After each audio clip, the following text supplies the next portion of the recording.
റോമാലേഖനം എന്ന് പറയുന്നത് അപ്പോസ്തലനായ പൗലോസിന്റെ ലേഖനമാണ്. നമുക്ക് എല്ലാവർക്കും അറിയാം, പുതിയ നിയമത്തില് 27 പുസ്തകമുള്ളതിൽ 21 ലേഖനങ്ങളായി വേർതിരിച്ചിരിക്കുന്നു. പൗലോസിന്റെ ലേഖനം എന്ന് പറയുന്നത് 14 ലേഖനങ്ങളും മറ്റ് പൊതുലേഖനങ്ങൾ എന്നറിയപ്പെടുന്ന 7 ലേഖനങ്ങൾ, എബ്രായ ലേഖനങ്ങൾ ഒഴികെ 13 ലേഖനങ്ങൾ അപ്പോസ്തലനായ പൗലോസ് എഴുതപ്പെട്ടു എന്ന് നമുക്ക് എല്ലാവർക്കും അറിയാവുന്ന കാര്യമാണ്. എന്നാൽ ലേഖനങ്ങളെ നമുക്കറിയാം വേർതിരിച്ചിട്ടുണ്ട്. അതിനകത്ത് ഏറ്റവും ശ്രേഷ്ഠകരമായ ലേഖനങ്ങളിൽ ഒരു ലേഖനമാണ് റോമാലേഖനം. വിശ്വാസത്താലുള്ള നീതീകരണം എന്നുള്ള വിഷയമാണ് ഇതിനകത്ത് എഴുതിയിരിക്കുന്നത്. അപ്പോസ്തലനായ പൗലോസ് ഈ ലേഖനം എഴുതുവാൻ ഒരു കാരണമുണ്ട്. പൗലോസ് അല്ല ഈ സഭ സ്ഥാപിച്ചത്. റോമിലുള്ള സഭ സ്ഥാപിച്ചത് ആരാണെന്ന് ഇന്നും വ്യക്തമായിട്ട് ആർക്കും മനസ്സിലാക്കുവാൻ കഴിയുന്നില്ല. കാരണം എന്ത് ചോദിച്ചാൽ, നമുക്കറിയാം, അപ്പോസ്തല പ്രവൃത്തി 2-ാം അധ്യായം വായിക്കുമ്പോൾ അവിടെ നമുക്ക് കാണാൻ കഴിയുന്നു, പെന്തക്കോസ്ത് നാൾ വന്നപ്പോൾ എല്ലാവരും ഒരുമിച്ച് ഒരു സ്ഥലത്ത് കൂടി. പെട്ടെന്ന് കുടിയ കാറ്റടിക്കുന്നത് പോലെ ആകാശത്തുനിന്ന് ഒരു മുഴക്കമുണ്ടായി. അവരിരുന്ന വീട് നിറച്ചു. എല്ലാവരും ആത്മാവിൽ നിറഞ്ഞു. അവരെല്ലാവർക്കും ഉച്ചരിപ്പാൻ കൊടുത്തതുപോലെ അന്യഭാഷകളിൽ ദൈവത്തെ മഹത്വപ്പെടുത്തി. അങ്ങനെ അവർ 120 പേരുടെ മേലും ദൈവാത്മാവ് വന്ന് യെരൂശലേം ദൈവാലയത്തിൽ കൂടി വന്ന ഏതാണ്ട് അനേക വ്യക്തികൾ, ഏതാണ്ട് നമുക്കറിയാം 3000 പേരോളം ആ സമയത്ത് രക്ഷിക്കപ്പെട്ടതായി നമുക്ക് കാണാൻ കഴിയുന്നുണ്ട്. അങ്ങനെ രക്ഷിക്കപ്പെട്ടവർ അവരുടെ ദേശത്ത് കടന്നുപോയി ദൈവസഭകൾ സ്ഥാപിക്കുവാനും യേശുക്രിസ്തുവിനെ പറയുവാനും ഇടയായിത്തീർന്നു. അത് മുഖാന്തരമാണ് പലയിടങ്ങളിലും സഭ സ്ഥാപിക്കപ്പെട്ടത്. അങ്ങനെ സഭ പലയിടങ്ങളിൽ സ്ഥാപിക്കപ്പെട്ടു എങ്കിലും നമുക്ക് കാണാൻ കഴിയുന്നു, ഈ റോമാലേഖനം എന്ന് പറയുന്നത് അങ്ങനെ തന്നെ സ്ഥാപിക്കപ്പെട്ട ഒരു സഭയാണ് റോമിലുള്ള സഭ.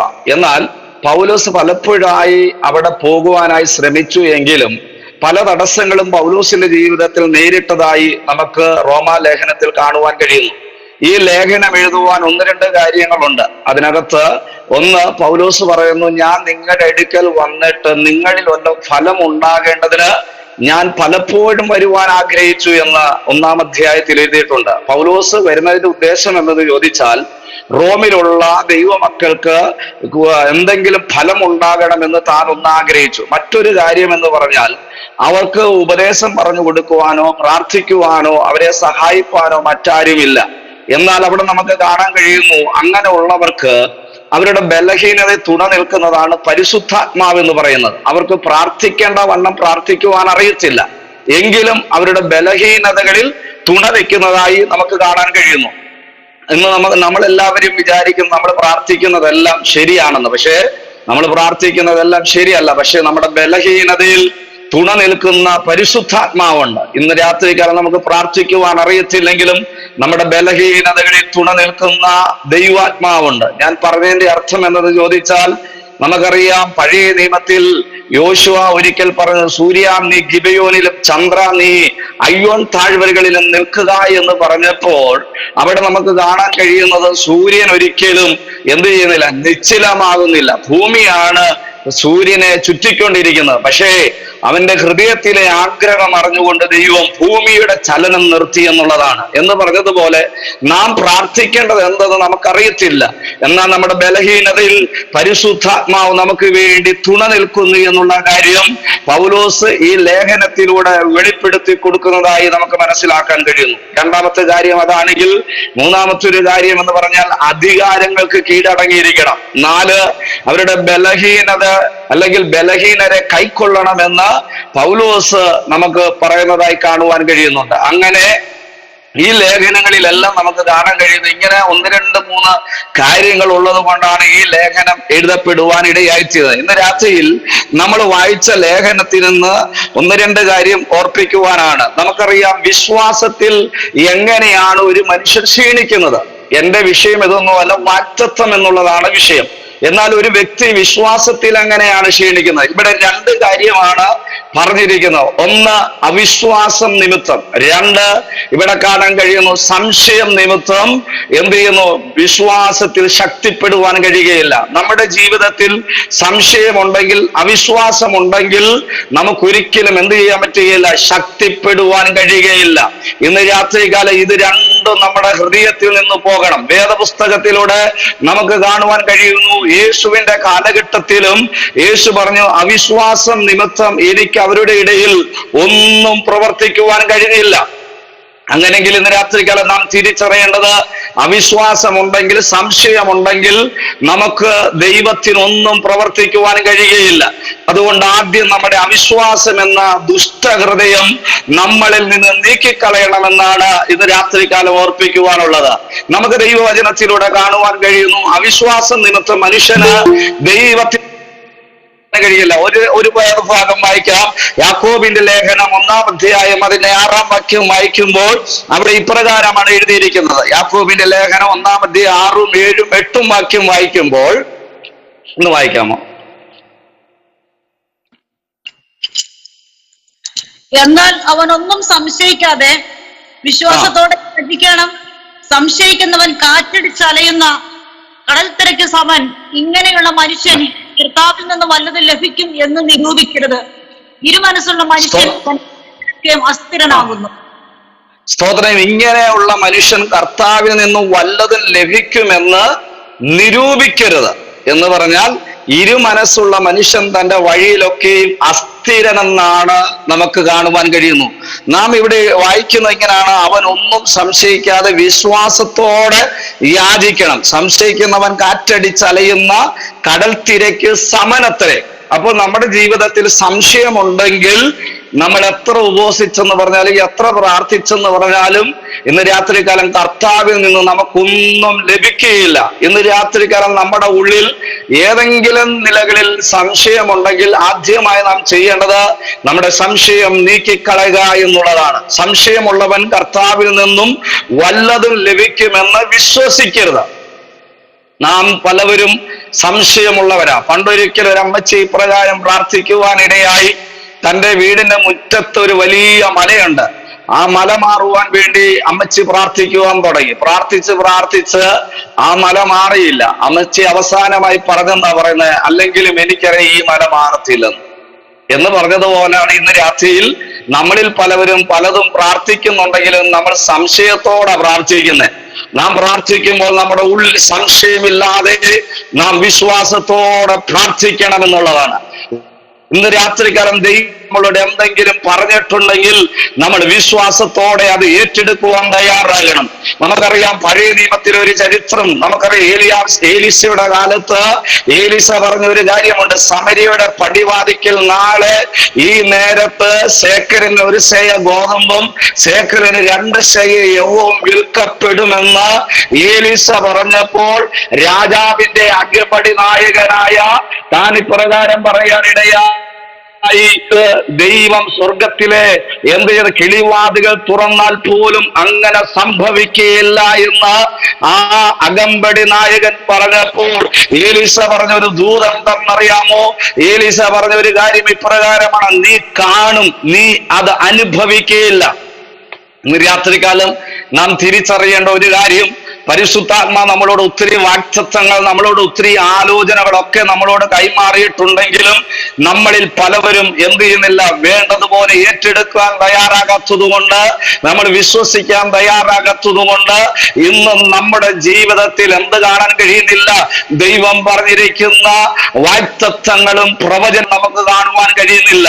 ഏലീസ പറഞ്ഞു, ആ മനുഷ്യൻ ഒരു വാക്കും മിണ്ടാതിരുന്നെങ്കിൽ തനിക്ക് ആ നന്മ അനുഭവിക്കുവാൻ കഴിയുമായിരുന്നു. ഇന്ന് രാത്രികാലം ഒരുപക്ഷെ അസാധ്യമായിരിക്കാം, നടക്കാൻ സാധ്യതകളില്ലാത്തായിരിക്കാം, പ്രതികൂലങ്ങളായിരിക്കാം, പ്രശ്നങ്ങളായിരിക്കാം. എന്താണെങ്കിലും ഇന്ന് രാത്രികാലം ഒരു കാര്യം ഞാൻ ഈ രാത്രിയിൽ ദൈവാത്മാവിൽ ഒരു ദൂത് ഞാൻ കൈമാറാം. പരിശുദ്ധാത്മാവ് എന്തെങ്കിലും ഒരു ദൂത് നിങ്ങളോട് പറഞ്ഞിട്ടുണ്ടെങ്കിൽ ഇന്ന് രാത്രികാലം അതിനോട് മറുതലിക്കുകയല്ല, ആ ദൂത് ആമേൻ എന്ന് ഏറ്റെടുക്കുവാൻ തയ്യാറാണെങ്കിൽ സ്വർഗത്തിലെ ദൈവം നിങ്ങളുടെ ജീവിതത്തിൽ ചില വഴികളും നന്മകളും തുറന്നു തരുവാൻ ഇന്ന് രാത്രികാലം ദൈവം വിശ്വസ്തനാണ്.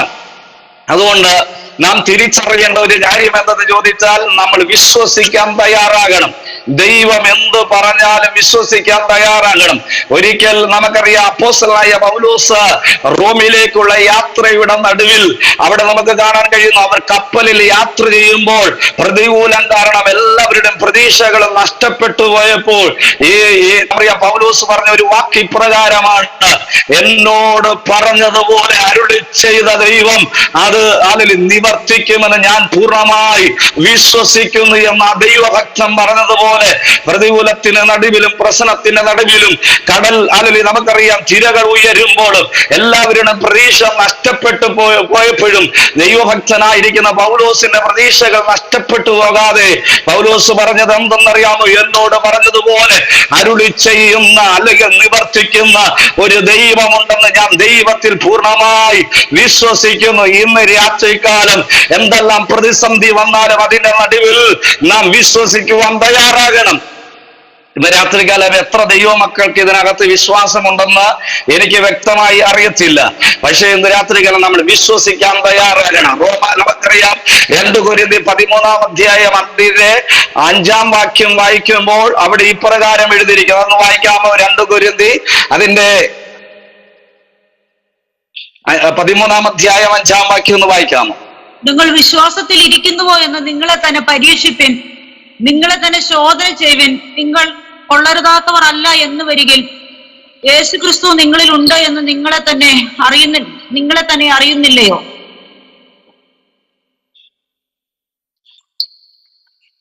സ്തോത്രം. മതി. നിങ്ങൾ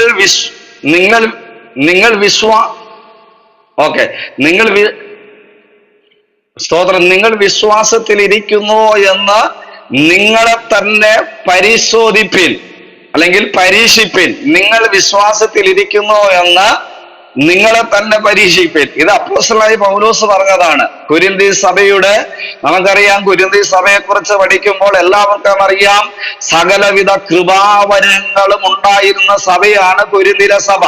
അവിടെ എല്ലാവിധ കൃപാവരങ്ങളും കൈകാര്യം ചെയ്യുന്ന അനേക ദൈവഭക്തന്മാരും ദൈവദാസന്മാരും ദൈവദാസിമാരും ഉണ്ടായിരുന്ന ഒരു സഭയാണ് കൊരിന്ത്യർ സഭ.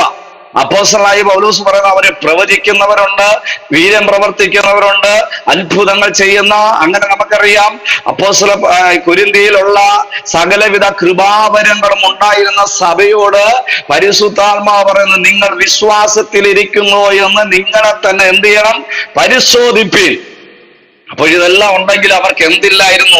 വിശ്വാസമില്ലായിരുന്നു. ഞാൻ മറ്റ് 1, 2, 3 ബൈബിളുകൾ വായിച്ചപ്പോൾ അവിടെ എഴുതിയിരിക്കുന്ന ഇങ്ങനെയാണ്: നിങ്ങൾ വിശ്വാസത്തിൽ ഇരിക്കുമോ എന്ന് നിങ്ങളെ തന്നെ പരിശോധിപ്പിൻ. ഒന്ന് അങ്ങനെ എഴുതിയിട്ടുണ്ടെങ്കിൽ വേറൊരു ബൈബിളിനകത്ത് ഇപ്രകാരം എഴുതിയിരിക്കുന്നു: നിങ്ങൾ വിശ്വാസം മുറുകെ പിടിക്കുന്നുണ്ടോ എന്നുള്ളതാണ്. നിങ്ങൾ വിശ്വാസം മുറുകെ പിടിക്കുന്നുണ്ടോ എന്ന്. വേറൊരു വേദപുസ്തകം നിങ്ങളുടെ വിശ്വാസം യാഥാർത്ഥ്യമാണോ? നിങ്ങളുടെ വിശ്വാസം യാഥാർത്ഥ്യമാണോ? വേറൊരു വേദപുസ്തകത്തിൽ വായിച്ചപ്പോൾ ഇങ്ങനെയാണ് എഴുതിയിരിക്കുന്നത്: നിങ്ങൾ വിശ്വസിക്കുന്നു എന്ന് അറിയുവിൻ. സ്തോത്രമാലല്ലേ. അങ്ങനെ അനവധി കാര്യങ്ങൾ അവിടെ എഴുതിയിട്ടുണ്ട്. സ്തോത്രം. വേറൊരു വേദപുസ്തകത്തിൽ എഴുതിയിരിക്കുന്നു: നിങ്ങൾ വിശ്വാസത്തിൽ ജീവിക്കുന്നുവോ? ഇന്ന് രാത്രികാലം നമ്മൾ വിശ്വാസം മുറുകെ പിടിക്കുന്നുണ്ടോ? നമ്മുടെ വിശ്വാസം യാഥാർത്ഥ്യമാണോ? നമ്മൾ വിശ്വാസത്തിൽ ജീവിക്കുന്നുണ്ടോ? ഇന്ന് രാത്രികാലം നാം നമ്മെ തന്നെ ഒന്ന് പരിശോധിക്കേണ്ടത് ആവശ്യമാണ്. അനവധി ആൾക്കാർ അല്ലെങ്കിൽ വിശ്വാസികളാണെന്ന് പറയുമ്പോൾ തന്നെ തെസ്സലോനിക്കയിലുള്ള സഭയോട് അപ്പോസ്തലനായ പൗലോസ് പറയുന്ന ഒരു വാക്കുണ്ട്. എന്തെന്നറിയാമോ? എല്ലാവർക്കും വിശ്വാസമില്ലല്ലോ. തെസ്സലോനിക്ക ലേഖനം 3-ാം അധ്യായം 2-ാം വാക്യം വായിക്കുമ്പോൾ അവിടെ എഴുതിയിരിക്കുന്നു, എല്ലാവർക്കും എന്തില്ല?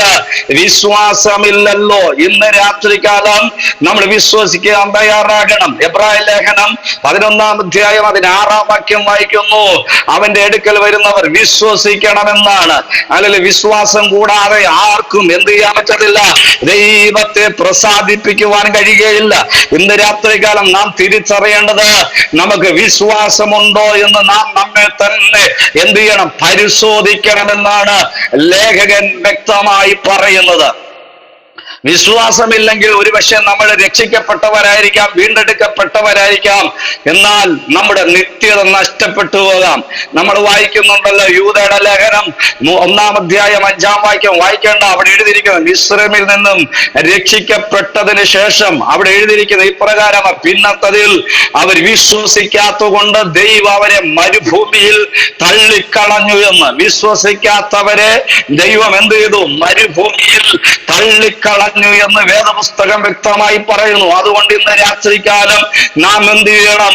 ആശയ്ക്ക് വിരോധമായി ആശയോടെ അബ്രഹാം ദൈവത്തിൽ വിശ്വസിച്ചതുപോലെ ഇന്ന് രാത്രികാലം പ്രതീക്ഷകളില്ലെങ്കിലും, ഡോക്ടർമാർ അസാധ്യമെന്ന് പറയുമ്പോഴും, ലോകമനുഷ്യർ നടക്കത്തില്ലെന്ന് പറയുമ്പോഴും, ദൈവഭക്തരായിരിക്കുന്ന നാം പറയണം, അവൻ എനിക്ക് വേണ്ടി പ്രവർത്തിക്കുന്ന ഒരു ദൈവം ഉണ്ടെന്ന് നാം പൂർണ്ണമായി വിശ്വസിക്കുവാൻ ഇന്ന് രാത്രികാലം തയ്യാറാകണം. നമുക്കെല്ലാവർക്കും അറിയാവുന്ന ബോങ്കെ എന്ന് പറയുന്ന ദൈവഭക്തൻ, ആ ദൈവഭക്തനെ കുറിച്ച് ഒരിക്കൽ പരിശുദ്ധാത്മാവ് ഒരു ദൂത് പറഞ്ഞു. ആ ദൂത് എന്തെന്ന് ചോദിച്ചാൽ ഇപ്രകാരമായിരുന്നു: ഞാൻ നിന്നെ നൈജീരിയയിലേക്ക് അയച്ച് ഞാൻ വചനം പ്രസംഗിപ്പിക്കുമെന്ന് പറഞ്ഞു. എന്നാൽ താൻ എന്ത് ചെയ്ത്? വിസയ്ക്ക് വേണ്ടിയുള്ള കാര്യങ്ങളെല്ലാം നടത്തി കഴിഞ്ഞപ്പോൾ അവിടെ തനിക്ക് വിസ ലഭിച്ചില്ല. താൻ എന്ത് ചെയ്തു? വീണ്ടും പ്രാർത്ഥിക്കുവാനിടയായി. ഇന്ന് രാത്രികാലം ദൈവമക്കളോട് ഒരു കാര്യം പറയാം: ചില കാര്യങ്ങൾ നടക്കുന്നില്ലെങ്കിൽ നാം പ്രാർത്ഥിക്കുവാൻ തയ്യാറാകണം. അങ്ങനെ താൻ 8 വർഷക്കാലം ആ വിഷയത്തിന് വേണ്ടി പ്രാർത്ഥിപ്പാനിടയായി. പ്രാർത്ഥിച്ചു കൊണ്ടിരിക്കുമ്പോൾ ആമേൻ താൻ ഇപ്രകാരം പറഞ്ഞു: ഈ വഴി അടഞ്ഞെങ്കിൽ ദൈവം ഇതിനകത്തൂടെ മറ്റൊരു വഴി തുറക്കാൻ ദൈവം വിശ്വസ്തനാണ്. ഇന്ന് രാത്രികാലം എന്നെ കേൾക്കുന്ന ദൈവമക്കൾക്ക് എത്ര പേർക്ക് പറയുവാൻ കഴിയും? ഈ എനിക്ക് വേണ്ടി തുറക്കുവാൻ ഇന്ന് രാത്രികാലം ദൈവം ശക്തനാണെന്ന് എത്ര പേർക്ക് പറയുവാൻ കഴിയും? ഇന്ന് രാത്രികാലം എനിക്ക് വേണ്ടി വഴി തുറക്കുന്ന ഒരു ദൈവം ഉണ്ടെന്ന് എത്ര പേർക്ക് ഇന്ന് രാത്രികാലം ഉറപ്പോടെ ദൈവസന്നിധിയിൽ പറയുവാൻ കഴിയും? വായിക്കുന്നുണ്ട്, ഇസ്രായേൽ ജനം നിമിത്തം യെരിഹോവിന്റെ കോട്ട അടച്ചുറപ്പിച്ചു, അകത്തുള്ളവർ പുറത്തിറങ്ങാതെ പുറത്തുള്ളവർ അകത്തു പ്രവേശിക്കാതെ വണ്ണം അത് അടച്ചുറപ്പിച്ചിരുന്നു എന്ന്. ഇന്ന് രാത്രികാലം ശത്രുവായവൻ വഴി അടച്ചിട്ടുണ്ടെങ്കിലും ദൈവം തന്റെ ജനത്തിനു വേണ്ടി അത് വഴി തന്നെ നടത്തുമെന്ന് ഇന്ന് രാത്രികാലം വിശ്വസിക്കാൻ തയ്യാറാണെങ്കിൽ ശത്രു അടച്ച വഴി ഇന്ന് രാത്രികാലം ഭാരപ്പെടേണ്ട ആവശ്യം ഇല്ല. ഇന്ന് രാത്രികാലം ദൈവം അടച്ച വഴി ശത്രു ദൈവം തുറന്ന വഴി ശത്രുവൻ അടയ്ക്കാൻ കഴിയത്തില്ല.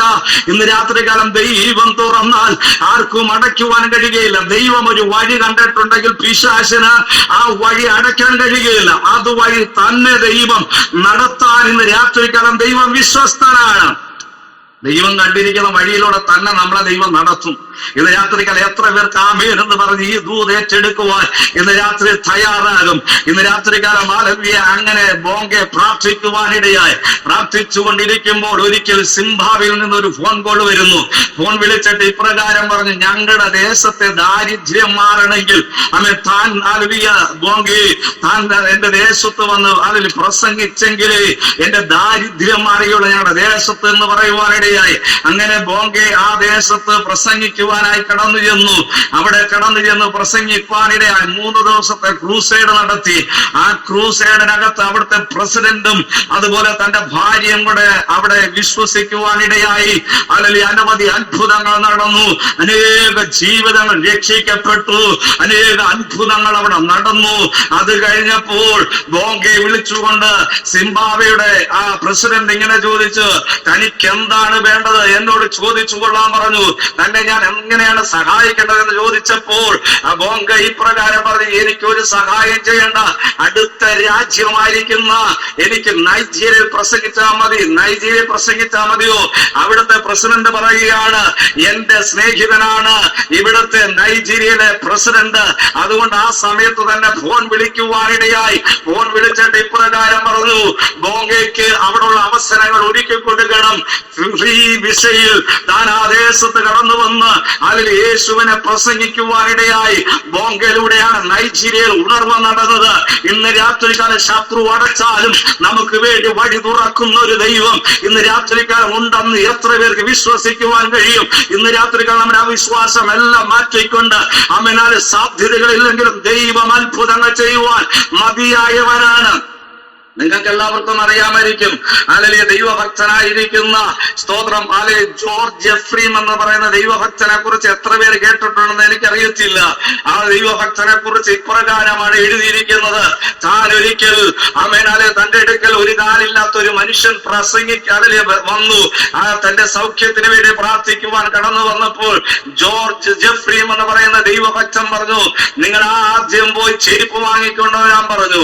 ആ വികലാംഗനായിരിക്കുന്ന മനുഷ്യൻ ഒരു ചെരുപ്പും വാങ്ങിക്കൊണ്ടുവന്നത് ജെഫ്രീം പറഞ്ഞു, ഒരു ചെരുപ്പല്ല 2 ചെരുപ്പ് വാങ്ങിക്കൊണ്ടുവരാൻ പറഞ്ഞു.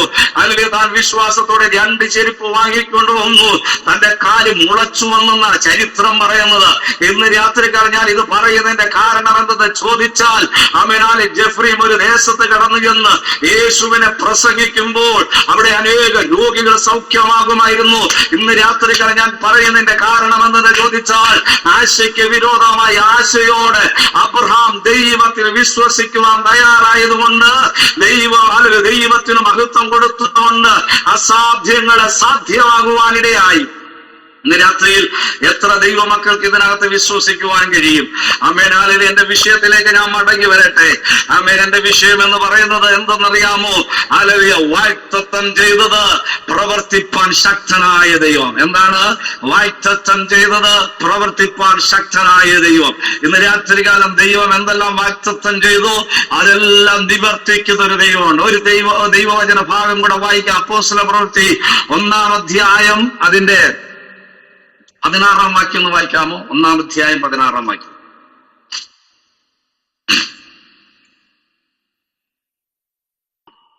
സഹോദരന്മാരായ പുരുഷന്മാരെ, യേശുവിനെ പിടിച്ചവർക്ക് വഴികാട്ടിയായി തീർന്ന യൂദായെ കുറിച്ച് പരിശുദ്ധാത്മാവ് ദാവീദ് മുഖാന്തരം മുൻപറഞ്ഞ തിരുവഴുത്തിന് നിവർത്തി വരുവാൻ ആവശ്യമായിരുന്നു. സ്തോത്രം. ഹല്ലേലൂയ. എല്ലാവർക്കും കേൾക്കാമല്ലേ? വ്യക്തമായിട്ട് കേൾക്കാമല്ലേ? സ്തോത്രം. ഹല്ലേലൂയ. ഇവിടെ അപ്പോസ്തല പ്രവൃത്തി പറയുന്നത് യൂദയെ കുറിച്ച് ദാവീദ് മുൻ പറഞ്ഞ തിരുവെടുത്ത് നിവർത്തി വരേണ്ടത് ആവശ്യമായിരുന്നു. ആര് മുഖാന്തരം?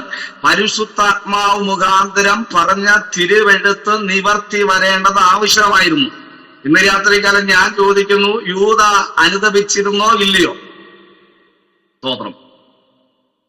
യൂദയെ കുറിച്ച് എല്ലാവരും പറയുന്നത് യൂദ അനുദപിച്ചില്ലായിരുന്നു. യൂദ സ്തോത്രം നല്ല മനുഷ്യനായിരുന്നു എന്നാണ് യേശു പറഞ്ഞത്. യേശു പറഞ്ഞ ഒരു കാര്യമുണ്ട്, നീ ജനിക്കാതിരുന്നെങ്കിൽ കൊള്ളാമായിരുന്നു. യൂദയെ കുറിച്ച് അങ്ങനെയൊക്കെ പറയുന്നുണ്ട്.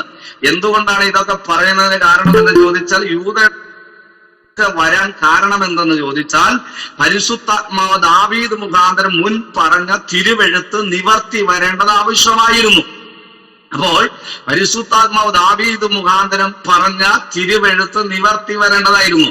ഇന്ന് രാത്രിക്കാണ് നമുക്ക് ഇഷ്ടമല്ലാത്ത 1-2 കഥാപാത്ര നമുക്കറിയാം. 2-3 വ്യക്തികളെ നമുക്കറിയാം. ഒന്ന് യൂദയെ കുറിച്ച് ദൈവദാസൻ മുമ്പ് പറഞ്ഞതുപോലെ യൂദയെ നമുക്ക് ആർക്കും ഇഷ്ടമല്ല. സ്തോത്രം. അതുപോലെ യോനെ നമുക്ക് യോനെ കുറിച്ച് ദൈവദാസൻ പറഞ്ഞു, യോനെ നമുക്ക് ആർക്കും ഇഷ്ടമല്ല. പക്ഷെ യോന സ്തോത്രം താൻ ചെയ്ത പാപം അല്ലെങ്കിൽ താൻ ചെയ്ത കുറ്റം ദൈവസന്നിധിയിലും ജനത്തിന് മുൻപിലും ഏറ്റുപറയാനിടയായി. എന്ന് പറഞ്ഞാൽ, ഞാൻ നിമിത്തമാണ് ഈ പ്രശ്നമെല്ലാം ഉണ്ടാകുന്നത്, എന്നെ പിടിച്ച് കടലിലിട്ട് ഈ പ്രശ്നമെല്ലാം തീരും. നമ്മൾ ഇന്ന് വരെ പറഞ്ഞിട്ടില്ല. സ്തോത്രം. നമ്മുടെ സഭയ്ക്കകത്തുണ്ടാകുന്ന പ്രശ്നം ഞാൻ നിമിത്തമാണ് നമ്മൾ ഇന്ന് വരെ പറഞ്ഞിട്ടില്ല. കാരണം ചോദിച്ചാൽ, സ്തോത്രമല്ല, ഞാൻ ഇങ്ങനെ പറയാറുണ്ട്, യേശുവിന്റെ കാലത്ത് നമ്മൾ ജനിച്ചിരുന്നെങ്കിൽ യേശു പറഞ്ഞ നിങ്ങളിൽ പാവമില്ലാത്തവൻ കല്ലെറിയാൻ പറഞ്ഞായിരുന്നെങ്കിൽ നമ്മൾ എറിഞ്ഞാണ്. കാരണം നമ്മളിൽ പാവമില്ലല്ലോ, അല്ലേ?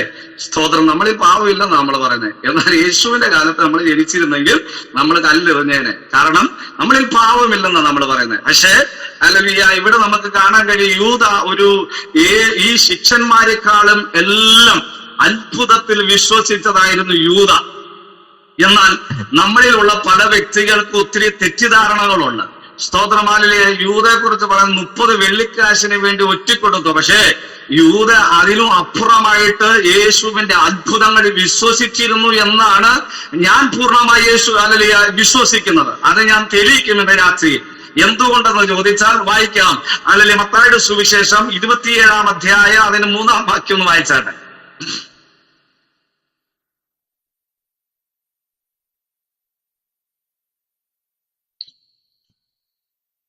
അവനെ ശിക്ഷയ്ക്ക് വിധിച്ചു എന്ന് അവനെ കാണിച്ചു കൊടുത്ത യൂദ കണ്ട് അനുതപിച്ചു. ആ 30 വെള്ളിക്കാശ് മഹാപുരോഹിതന്മാരുടെയും മൂപ്പന്മാരുടെയും അടുക്കൽ മടക്കി കൊണ്ടുവന്ന്, ഞാൻ കുറ്റമില്ലാത്ത രക്തത്തെ കാണിച്ചു കൊടുത്തതിനാൽ പാപം ചെയ്തു എന്ന് പറഞ്ഞു, അത് ഞങ്ങൾക്ക് എന്ത്, നീ തന്നെ നോക്കിക്കൊള്ളുക എന്ന് അവർ പറഞ്ഞു. സ്തോത്രമാലി, ഇവിടെ നിങ്ങൾക്ക് എല്ലാവർക്കും മനസ്സിലായ ഒരു കാര്യമാണ്, യേശുവിനെ കുറ്റം വിധിച്ചു എന്ന് യൂദ കണ്ടപ്പോൾ അനുദപിച്ചിട്ട് ആ 30 വെള്ളിക്കാശ് കൊണ്ടുവന്ന് പുരോഹിതന്മാരുടെ മുൻപിൽ അത് എറിഞ്ഞു കൊടുക്കുന്നതായി നമുക്ക് കാണാൻ കഴിയുന്നുണ്ട്. എന്താണ് ഈ 30 വെള്ളിക്കാശിന് വേണ്ടി ഒറ്റിക്കൊടുത്തിരുന്നെങ്കിൽ, 30 വെള്ളിക്കാശായിരുന്നു തന്റെ വലുതെങ്കിൽ ആ 30 വെള്ളിക്കാശ് ഒരിക്കലും കൊണ്ടുവന്ന് എറിയത്തില്ലായിരുന്നു. നിങ്ങൾക്ക് മനസ്സിലാകുന്നുണ്ടോ?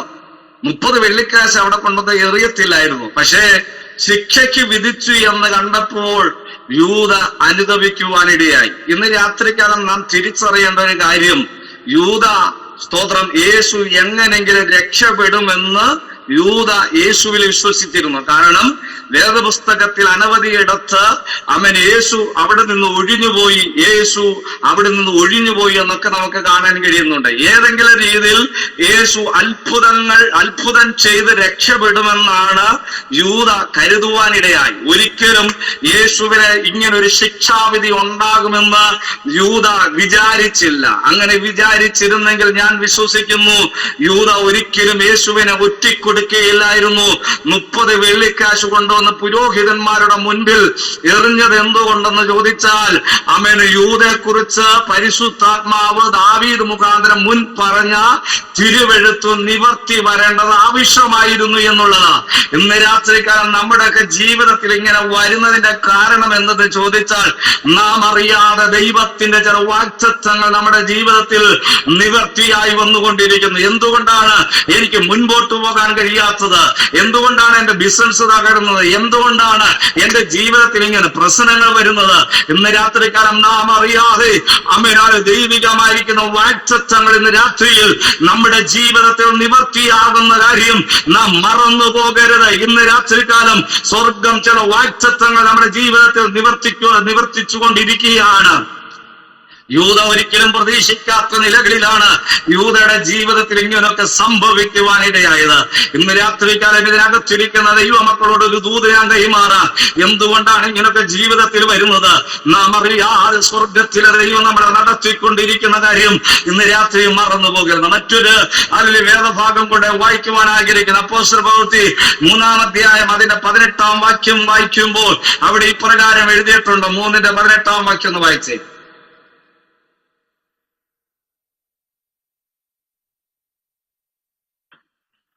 ദൈവമോ തന്റെ ക്രിസ്തു കഷ്ടം അനുഭവിക്കുമെന്ന് സകല പ്രവാചകന്മാരും മുഖാന്തരം മുന്നറിയിച്ചത് ഇങ്ങനെ നിവർത്തിച്ചു.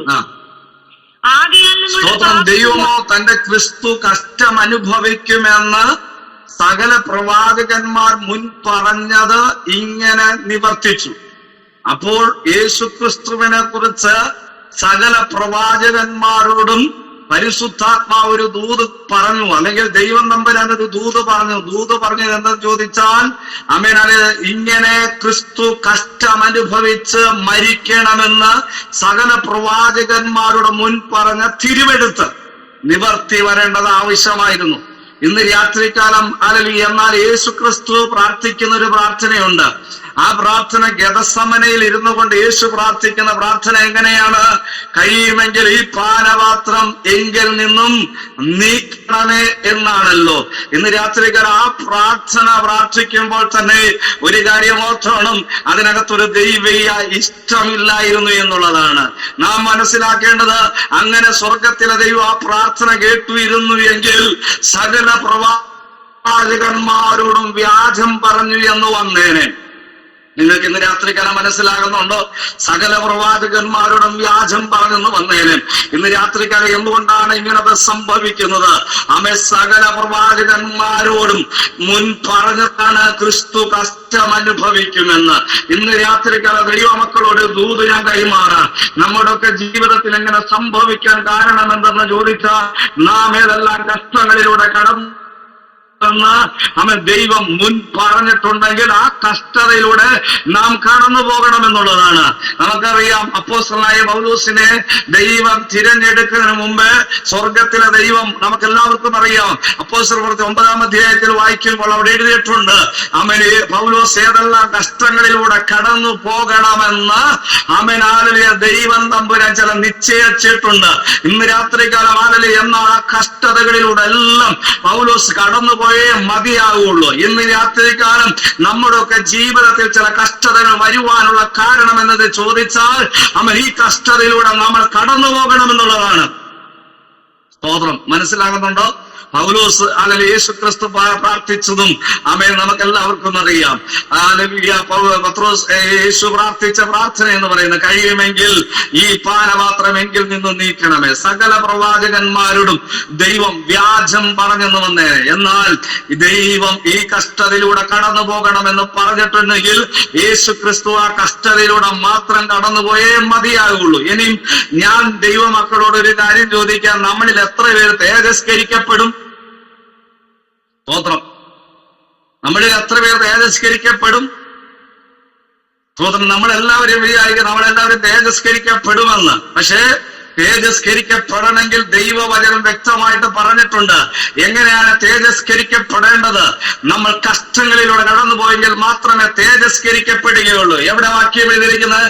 റോമാലേഖനം 8-ാം അധ്യായം 17-ാം വാക്യം ഒന്ന് വായിക്കാമോ? റോമാലേഖനം 8-ാം അധ്യായം 17-ാം വാക്യം. നാം മക്കളെങ്കിലും അവകാശികളുമാകുന്നു, ദൈവത്തിന്റെ അവകാശികളും ക്രിസ്തുവിന്റെ കൂട്ടവകാശികളും തന്നെ.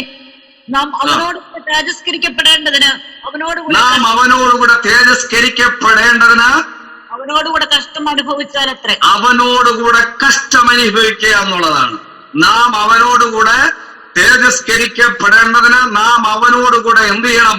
കഷ്ടം അനുഭവിക്കുക എന്നുള്ളതാണ്. ഇന്ന് രാത്രികാലം പലവരും കഷ്ടതകളില്ലെന്ന് പ്രസംഗിക്കുമ്പോൾ വേദപുസ്തകം വ്യക്തമായി പറയുന്നു, നമ്മൾ തേജസ്കരിക്കപ്പെടണമെങ്കിൽ യേശു ക്രിസ്തുവിനോട് കഷ്ടം അനുഭവിക്കണമെന്നുള്ളതാണ്. പൗലോസ് അതുകൊണ്ട് എന്ത് ചെയ്തു? യേശു ക്രിസ്തുവിന് വേണ്ടി സകലവിധ കഷ്ടങ്ങളും അനുഭവിപ്പാൻ ഒരുങ്ങിയിരിക്കുന്നു എന്ന് കൊരിന്തി ലേഖനത്തിൽ എഴുതിയിരിക്കുന്നു. ദൈവമക്കളെ, മരിച്ചവരുടെ ഇടയിൽ നിന്ന് വല്ലവിധേനം പുനരുത്ഥാനം പ്രാപിക്കേണ്ടതിന് പൗലോസ് പറയുന്നത് എന്തൊക്കെയാ? സകലവിധ കഷ്ടം അനുഭവിക്കുമെന്നുള്ളതാണ്. അതുകൊണ്ട് ദൈവമക്കളെ, നമ്മൾ പിടിച്ചു നമ്മളെ പിടിക്കാമോ എന്ന് പൗലോസിന്റെ ഓട്ടം കണ്ടോ? അതൊരു വിജയത്തിന് വേണ്ടി തന്നെ ഓടുകയായിരുന്നു. ചുമ്മാതെ ഒരു ചടങ്ങിന് വേണ്ടിയല്ല, യാഥാർത്ഥ്യമായ ഒരു വിജയത്തിന് വേണ്ടി ഒരു പോരാട്ടമായിരുന്നു. എനിക്ക് ജയം പ്രാപിക്കണമെന്ന് വെച്ച് തന്നെ പൗലോസ് ഓടുകയായിരുന്നു. ഇന്ന് രാത്രിക്കാലം നാം തിരിച്ചറിയേണ്ടത്, ഈ ലോകത്തിൽ പലതും നേടാമെന്നല്ല, എങ്ങനെയെങ്കിലും മരിച്ചവരുടെ ഇടയിൽ നിന്ന് ഒരു നല്ല പുനരുത്ഥാനം നാം പ്രാപിക്കണമെന്നുള്ളതാണ്.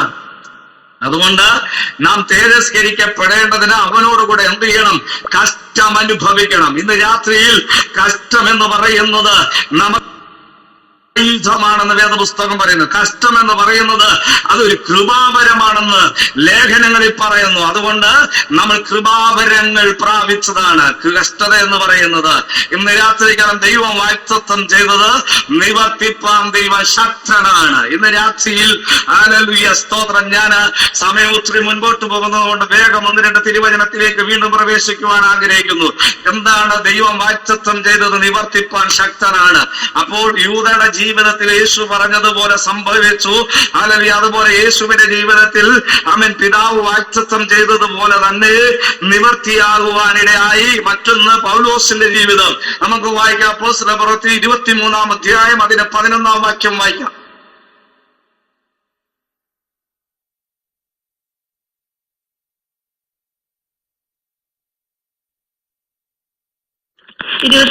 എത്രയായിരുന്നു? രാത്രിയിൽ കർത്താവ് അവന്റെ അടുക്കൽ നിന്ന്, ധൈര്യമായിരിക്കാം, നീ എന്നെ കുറിച്ച് യെരുശലേമിൽ സാക്ഷീകരിച്ചതുപോലെ റോമയിലും സാക്ഷീകരിക്കേണ്ടതാകുന്നു എന്ന് അരുളി ചെയ്തു. സ്തോത്രം. ഈ തിരുവചനം നിങ്ങൾ എല്ലാവരും ഒരു പക്ഷെ കേട്ടവരായിരിക്കാം. ഇവിടെ പൗലോസിന്റെ ഇടയ്ക്കിൽ ദൈവം തമ്പുരാൻ പറയുന്നു, രാത്രിയിൽ കർത്താവിന്റെ ദൂതൻ അടുക്കൽ വന്നുകൊണ്ട് ഇപ്രകാരം പറഞ്ഞു. എന്തെന്നറിയാമോ? നീ ഇവിടെ യെരുശലേമിൽ സാക്ഷീകരിച്ചതുപോലെ റോമിലും നീ എന്നെ സാക്ഷീകരിക്കും. എന്താണ് യെരുശലേമിൽ സാക്ഷീകരിച്ചതുപോലെ നീ എന്നെ കുറിച്ച് റോമിലും സാക്ഷീകരിക്കും? ഇവിടെ കർത്താവിന്റെ ദൂതൻ രാത്രി വന്ന് പൗലോസിനോട് പറയാൻ ഒരു കാരണമുണ്ട്. 40-ൽ പരം പേര് ഒരുപോലെ ഉപവസിച്ചിട്ട് പറഞ്ഞു, ഞങ്ങൾ ഭക്ഷണമോ പാനീയമോ കുടിക്കുകയില്ല. എന്താ കാര്യം? അപ്പോസ്തലനായ പൗലോസിനെ കൊന്നിട്ടല്ലാതെ ഞങ്ങൾ ഒന്നും ഭക്ഷിക്കുകയില്ല എന്ന് അവരെല്ലാവരും ഒരു തീരുമാനമെടുത്തു. അങ്ങനെ 40 പേര് ഒരുപോലെ ഉപവസിക്കുമ്പോൾ അതിനകത്ത് സ്വർഗത്തിലെ ദൈവം ഇറങ്ങി വന്ന് പൗലോസിനോട് പറഞ്ഞ ദൂത് ഇപ്രകാരമാണ്, മറ്റൊന്നുമല്ല, പൗലോസേ, നീ യെരൂശലേമിൽ എന്നെ കുറിച്ച് സാക്ഷീകരിച്ചതുപോലെ റോമിലും സാക്ഷീകരിക്കും. എന്ന് പറഞ്ഞാൽ ഇവിടെ നിന്ന് ഞാൻ നിന്നെ പുറത്തു കൊണ്ടുവരും. ഇന്ന് രാത്രികാലം ഇവർക്കൊന്നും നിന്നെ തൊടാനൊക്കത്തില്ല, നിന്റെ ജീവനെ അപഹരിക്കുവാൻ കഴിയത്തില്ല. ഞാനാണ് നിന്നെ വിളിച്ചെങ്കിൽ ഞാൻ നിന്നെ പുറത്തു കൊണ്ടുവരും. ഇന്ന് രാത്രികാലം ദൈവമക്കളോട് ഒരു ദൂത് കൈമാറാം. എന്തെല്ലാം പ്രതിസന്ധി വന്നാലും, എന്തെല്ലാം പ്രതികൂലങ്ങൾ വന്നാലും അതിനകത്ത് തകർന്നു പോകാൻ ദൈവം അനുവദിക്കത്തില്ല. ആമേൻ. ഒരിക്കൽ പൗലോസ്, നമുക്കറിയാം, യാക്കോബിനോട് തന്റെ സഹോദരന്മാര് വന്ന് പറഞ്ഞത് ഇങ്ങനെയാണ്. നമുക്കറിയാം, ലാബാന്റെ പുത്രന്മാര് വന്ന് പറഞ്ഞത് ഇതെല്ലാം ഞങ്ങളുടെ അപ്പന്റെ വകയാണെന്ന്. എന്താണ് ലാബാന്റെ പുത്രന്മാർ ഇത് വന്ന് പറയുമ്പോൾ യാക്കോബിന് പറയാനുള്ള ഒരു കാര്യമുണ്ട്, ഇതൊന്നും നിന്റെ അപ്പന്റെ വകയല്ല, എന്നോട് ദൈവം വാഗ്ദത്തം ചെയ്തതാണ്. ഇന്ന് രാത്രികാലം ദൈവം വാഗ്ദത്തം ചെയ്തിട്ടുണ്ടെങ്കിൽ അവിടെ ദൈവപ്രവൃത്തി നമുക്ക് കാണാൻ കഴിയും. ഈ യെരൂശലേമിൽ സാക്ഷീകരിച്ചതുപോലെ റോമിൽ സാക്ഷീകരിക്കുമെന്ന് പറയാൻ കാരണം എന്താണ്? യെരൂശലേമിൽ സാക്ഷീകരിച്ചപ്പോൾ ഒരിക്കൽ യെരൂശലേമിൽ സുവിശേഷം പറയാനായി അപ്പോസ്തലനായ പൗലോസ് വന്നപ്പോൾ ദൈവം പറഞ്ഞു, വേഗം ഇറങ്ങിപ്പൊക്കോണം. കാരണം എന്തെന്ന് ചോദിച്ചാൽ, നിന്റെ സാക്ഷ്യം ഇന്ന് അവർ അംഗീകരിക്കത്തില്ല. വേണമെങ്കിൽ ഒന്ന് വായിച്ചു, അപ്പോസ്തല പ്രവൃത്തി 22-ാം അധ്യായം 18-ാം വാക്യം. അപ്പോസ്തല പ്രവൃത്തി 22-ാം അധ്യായം അതിന്റെ 18-ാം വാക്യം ഒന്ന് വായിച്ചു. നീ ബന്ധപ്പെട്ട് വേഗം യെരൂശലേം വിട്ടുപോക, നീ എന്നെ കുറിച്ച് പറയുന്ന സാക്ഷ്യം അവർ കൈക്കൊള്ളുകയില്ല എന്ന് എന്നോട് കൽപ്പിച്ചു. സ്തോത്രം. ഇവിടെ എഴുതിയിരിക്കുന്ന കേട്ടോ, ഹല്ലേലൂയ. നീ ബന്ധപ്പെട്ടു വേഗം യെരൂശലേമിൽ വിട്ടുപോകുക, നീ ഇന്ന് ഇവിടെ പറയുന്ന സാക്ഷ്യം അവർ കൈക്കൊള്ളുകയില്ല. കണ്ടോ, പൗലോസിനോട് എനിക്ക് ചോദിക്കാനുള്ള, അല്ലെങ്കിൽ ഒരു ചോദ്യം ചോദിക്കാനുള്ളത്, ദൈവമേ, എന്നെ ഇവിടം വരെ എന്തിനാ കൊണ്ടുവന്നപ്പം എന്നോട് ഇറങ്ങിപ്പോകാൻ കാരണം? സ്തോത്രം. ദൈവത്തിനൊരു പദ്ധതി ഉണ്ടായിരുന്നു. വേറൊന്നുമല്ല, ഇന്ന് നിന്നെ ഇറക്കി വിട്ടെടുത്ത് എനിക്ക് വീണ്ടും നിർത്താൻ പദ്ധതിയുണ്ട്. സ്തോത്രം. ഇന്ന് രാത്രികാലം ദൈവമക്കൾക്ക് മനസ്സിലാകുന്നുണ്ടോ? ഇറക്കി വിട്ടെടുത്ത് ദൈവം വീണ്ടും നിർത്തുന്നൊരു ദിനമുണ്ട്. നമ്മളെ ഇറക്കി വിട്ടെടുത്ത് വീണ്ടും ദൈവം നിർത്തുന്ന ഒരു കാര്യമുണ്ട്. ഇന്ന് നമ്മുടെ സാക്ഷ്യം അംഗീകരിക്കാത്തവരുടെ നടുവിൽ ദൈവം നിർത്തുന്ന ഒരു ദിനമുണ്ട്. വേദപുസ്തകത്തിലൂടെ അനവധി തെളിവുകൾ ഞാൻ തരാം. ഇവിടെ നമുക്ക് കാണാൻ കഴിയുന്നു, പൗലോസിന്റെ ജീവിതത്തിൽ മാത്രമേ അനുഭവമല്ല. ഒരിക്കൽ എഗസ്കേലിനോട് ദൈവം പറഞ്ഞു, നീ മത്സരഗ്രഹത്തിന്റെ നടുവിലാണ് പാർക്കുന്നത്, ഇന്ന് നിന്റെ വചനം ഏറ്റെടുക്കത്തില്ല, ഇന്ന് നിന്റെ ദൂത് ഏറ്റെടുക്കത്തില്ല, ഇന്ന് നിന്റെ പ്രവചനം ഏറ്റെടുക്കത്തില്ല. അവർ മത്സരഗ്രഹമല്ലോ. ഇന്ന് രാത്രികാലം നിങ്ങളുടെ കുടുംബത്തിനകത്തൊരു ദൂത് കൈമാറാനുണ്ട്. ഒരുപക്ഷെ നിന്റെ തലമുറ നിന്റെ വചനം ഏറ്റെടുക്കത്തില്ല, നിന്റെ ഭർത്താവ് വചനം ഏറ്റെടുക്കത്തില്ല, നിന്റെ ദേശക്കാര് ദൂത് ഏറ്റെടുക്കത്തില്ല. എന്നാൽ ഒരു കാര്യം പറയാം, അവർ ദൂത് ഏറ്റെടുക്കുന്ന ഒരു ദിനം മുൻപിൽ വരാൻ പോകുകയാണ്. എത്ര പേർക്ക് ആമേൻ എന്ന് രാത്രി ഈ ദൂത് ഏറ്റെടുക്കുവാൻ കഴിയും? ആമേൻ. ഇറക്കി വിട്ട അനവധി സാഹചര്യങ്ങൾ വേദപുസ്തകത്തിൽ പറയുന്നുണ്ട്. ആമേൻ. ഇബ്താഖ് എന്ന് പറയുന്ന ദൈവഭക്തനെ കുറിച്ച് ഇപ്രകാരം എഴുതിയിട്ടുണ്ട്. തന്റെ സഹോദരന്മാർ ഒരിക്കൽ പറഞ്ഞു, ആമേൻ, ഇറക്കി വിട്ടിട്ട് പറഞ്ഞു, നീ ഞങ്ങളോടുകൂടെ അവകാശം പ്രാപിക്കുകയില്ല. ആമേൻ. ഇബ്താഖ് ഇറങ്ങിപ്പോകുന്നത് കഷ്ടതയോടെയാ, വളരെ വേദനയോടെ. സഹോദരന്മാരെല്ലാം എന്നെ ഇറക്കി വിട്ടല്ലോ, നീ വേശ്യാപുത്രൻ എന്ന് പറഞ്ഞാണ് ഇറക്കി വിട്ടത്. ഇന്ന് രാത്രികാലം ഇബ്താഖിനെ തേടി വരുന്ന ഒരു ദിനമുള്ളതുപോലെ ഇന്ന് രാത്രികാലം ഇറക്കി വിട്ടവരുടെ നടുവിൽ നമ്മെ തേടി വരുന്ന ഒരു ദിനമുണ്ടെന്ന് പരിശുദ്ധാത്മാവ് ഇന്ന് രാത്രികാലം തെളിവായി ദൂത് കൈമാറുന്നു. എത്ര പേർക്ക് ഇന്ന് രാത്രി ഈ ദൂത് എന്നോടാണെന്ന് ആമേൻ എന്ന് പറഞ്ഞ് ഏറ്റെടുക്കുവാൻ തയ്യാറാകും? ആമേൻ. ഇറക്കി വിട്ടവർ നിങ്ങൾ തേടി വരുന്ന ഒരു ദിനമുണ്ട്. ഇന്ന് രാത്രികാലം പ്രാർത്ഥനയ്ക്കായി വരുന്ന ഒരു ദിനമുണ്ട്. ആമേൻ. ദേശം പ്രതികൂലമാകട്ടെ, നമ്മളെ തേടി വരുന്ന ഒരു ദിനമുണ്ട്. സ്തോത്രം. നമുക്കെല്ലാവർക്കും അറിയാവുന്ന ഒരു വചനമുണ്ട്. എന്താ പറയുക, ഹിത്താഗ് ജയിച്ച് മടങ്ങി വരുമ്പോൾ, അല്ലെങ്കിൽ ഹിത്താഗ് യുദ്ധത്തിന് പോകുമ്പോൾ ഒരു കാര്യം പറയുന്നുണ്ട്. എന്താണെന്നറിയാമോ? ദൈവമേ, ഈ യുദ്ധത്തിന് അമോനിക്കരുമായിട്ടുള്ള യുദ്ധത്തിൽ ജയിച്ചാൽ ഞാൻ മടങ്ങി വരുമ്പോൾ സ്തോത്രം എന്റെ വീടിന്റെ മുൻപിൽ എന്താണ് ആദ്യം കാണുന്നത് അതിനെ ഞാൻ ഹോമയാഗമായി അർപ്പിക്കും എന്ന് പറഞ്ഞിട്ട് അല്ലേ താൻ യുദ്ധത്തിന് പോയി മടങ്ങി വരുന്നത്, ജയത്തോടുകൂടെ മടങ്ങി വരുന്നത്. ആ ജയത്തോടുകൂടെ മടങ്ങി വരുമ്പോൾ നിങ്ങൾക്ക് എല്ലാവർക്കും അറിയാം, അതിലെ വീടിന്റെ മുറ്റത്ത് ആദ്യം കാണുന്നത് എന്തായിരുന്നു അറിയാമോ? വീടിന്റെ മുറ്റത്ത് ആദ്യമായി കണ്ടത് സ്തോത്രമാകലിയ അവളുടെ ഏക മകളായിരുന്നു. ഇത്താഗിന്റെ ഏക മകളെയാണ് കണ്ടത്. ഇത്താഗിന്റെ ഏക മകൾ എങ്ങനെ വരുന്നത് അറിയാമോ? സന്തോഷത്തോടെ നൃത്തം ചെയ്താ വരുന്നതെന്ന് വേദപുസ്തകം വ്യക്തമായി വരുന്നു. എന്തുകൊണ്ടെന്നറിയാമോ? നൃത്തം ചെയ്ത് സന്തോഷത്തോടെ ഓടി വരുന്നത്, മറ്റൊന്നുമല്ല, ഒരിക്കൽ എന്റെ പിതാവിനെ ഇറക്കി വിട്ടവര് ആമേനാലുയ്യ സ്തോത്രം അവരുടെ നടുവിൽ ആമേനാല് എന്റെ ദൈവം തല ഉയർത്തിയല്ലോ എന്ന് വിചാരിച്ചാണ് സന്തോഷത്തോടെ മകൾ ഓടി വരുന്നത്. ഇന്ന് രാത്രികാലം ആലലെ സന്തോഷത്തോടെ മടങ്ങി വരുമ്പോൾ ആമേനാലുയ്യ സ്തോത്രം ഹിത്താഗ് പറയുന്ന ഒരു കാര്യമുണ്ട്. എന്തെന്നറിയാമോ? മകളെ, നീ എന്നെ വ്യസനിപ്പിച്ചല്ലോ, എന്റെ തല കുരിക്കുമാറാക്കിയല്ലോ എന്ന് പറഞ്ഞിട്ട് പറയുകയാണ്, ഞാൻ യഹോവയുടെ ഒരു കാര്യം നേർന്നുപോയി, ആമേനാല് ഇനി എനിക്ക് മാറ്റിക്കൂടാമെന്ന് പറയാനിടയായി. എന്നാൽ മകൾ പറയുന്ന ഒരു വാക്കുണ്ടെന്നറിയാമോ? അപ്പന്റെ വായിൽ നിന്ന് പറഞ്ഞതുപോലെ സംഭവിക്കട്ടെ എന്ന് പറയാനിടയായി. ഇന്ന് രാത്രികാലം ഇത് പറയുന്നതിന് കാരണം എന്തെന്നറിയാമോ? ആമേനാല് ഇറക്കി വിട്ടവരുടെ നടുവിൽ നമ്മുടെ തല ഉയർത്തുന്ന ഒരു ദൈവമുണ്ട്. ഇറക്കി വിട്ടവരുടെ നടുവിൽ തല ഉയർത്തുന്ന ഒരു ദൈവമുണ്ട്, മാനിക്കുന്ന ഒരു ദൈവമുണ്ട്, നമ്മളെ ഉയർത്തുന്ന ഒരു ദൈവമുണ്ട്. ഇന്ന് രാത്രികാലം പറ, ആമേനാലൊരു സാരമില്ല, പക്ഷെ നിങ്ങളെ തേടി വരുന്ന ഒരു ദിനമുണ്ട്, നിങ്ങളുടെ അടുക്ക പ്രാർത്ഥന ചോദിക്കുന്ന ഒരു ദിനമുണ്ട്. ഭാരപ്പെടേണ്ട ആവശ്യമില്ല. ഇസാക്കിന്റെ ജീവിതത്തിൽ ഇതേ അനുഭവം ഉണ്ടായി. നിങ്ങൾക്ക് എല്ലാവർക്കും അറിയാം ഇസാക്കിന്റെ ജീവിതത്തിൽ എന്താ അനുഭവം ഉണ്ടായേ? 26-ാം അധ്യായം വായിക്കുമ്പോൾ അബീമേലെക്കിന്റെ സഹോദരന്മാര് പലവരും മാലിൽ ഇസാക്ക് കിണർ കുത്തിയതെല്ലാം മണ്ണിട്ട് മൂടി. 1, 2, 3, 6 കിണറുകൾ മണ്ണിട്ട് മൂടി. 7ാമത്തെ കിണർ മണ്ണിട്ട് മൂടിയപ്പോൾ മൂടാൻ വന്നപ്പോൾ അബീമേലെക്കിന്റെ സഹോദരന്മാർ പറഞ്ഞൊരു വാക്കുണ്ട്. എന്തെന്നറിയാമോ? നിന്റെ കൂടെ ദൈവമുണ്ടെന്ന് ഞങ്ങൾ സ്പഷ്ടമായി കണ്ടിരിക്കുന്നു, അതുകൊണ്ട് ഞങ്ങൾ നിന്റെ കൂടെ സ്നേഹബന്ധത്തിനായിട്ട് വന്നതാണ്. ഇന്ന് രാത്രികാലം ദൈവം നിങ്ങളുടെ കൂടെ ഉണ്ടെന്ന് ദൈവം വെളിപ്പെടുത്താൻ പോകുക. നിങ്ങളുടെ നന്മയെ മുടക്കിയവർ, നിങ്ങളുടെ അനുഗ്രഹത്തെ തടഞ്ഞവർ, നിങ്ങളോട് എതിർത്തവർ, ഇന്ന് രാത്രികാലം ദൈവാത്മാ പറയുന്നു. എന്താ ദൂത് പറയുന്നതെന്നറിയാമോ? ഇന്ന് രാത്രികാലം പരിശുദ്ധാത്മാ പറയുന്നു, നിങ്ങളുടെ അടുക്കൽ സമാധാനത്തിനായി അവർ വരുന്ന ഒരു ദിനമുണ്ട്. ഇന്ന് രാത്രികാലം എത്ര പേർ ഏറ്റെടുക്കുക? സമാധാനത്തിനായി നിങ്ങളെ തേടി വരുന്ന ഒരു ദിനമുണ്ടെന്ന് പരിശുദ്ധാത്മാവ് തെളിവായിട്ട് പറയുന്നുണ്ട്.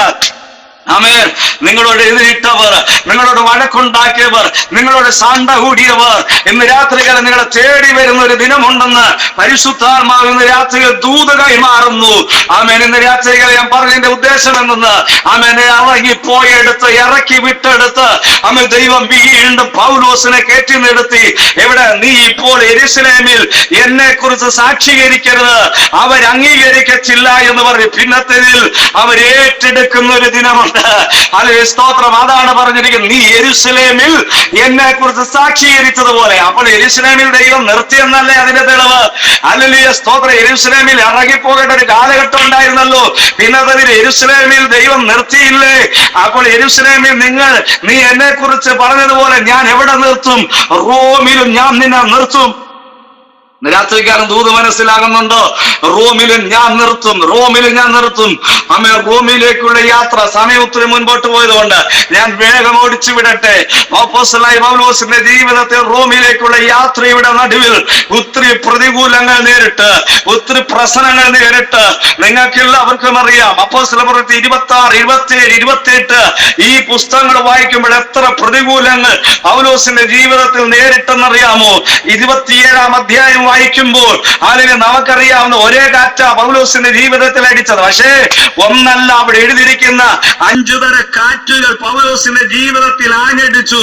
പക്ഷേ ഈ 5 തര കാറ്റുകൾക്കും അവൻ പൗലോസിനെ ഒതുക്കുവാൻ കഴിഞ്ഞില്ല. കാരണം എന്താ? പൗലോസിനോട് പറഞ്ഞ വാക്തത്വമുണ്ട്. ആ 5 രീതിയിലുള്ള കാറ്റുകൾ ഞാൻ ഇന്ന് രാത്രിയിൽ പറഞ്ഞുകൊണ്ട് ഞാൻ എന്റെ വാക്കുകൾ ചുരുക്കുവാൻ ആഗ്രഹിക്കുന്നു. വായിക്കാം. അപ്പോസ്തലപ്രവൃത്തി അതിന്റെ 27-ാം അധ്യായം വേഗം എടുത്ത് അതിന്റെ ഈ 4-ാം വാക്യം ഒന്ന് വായിക്കാമോ?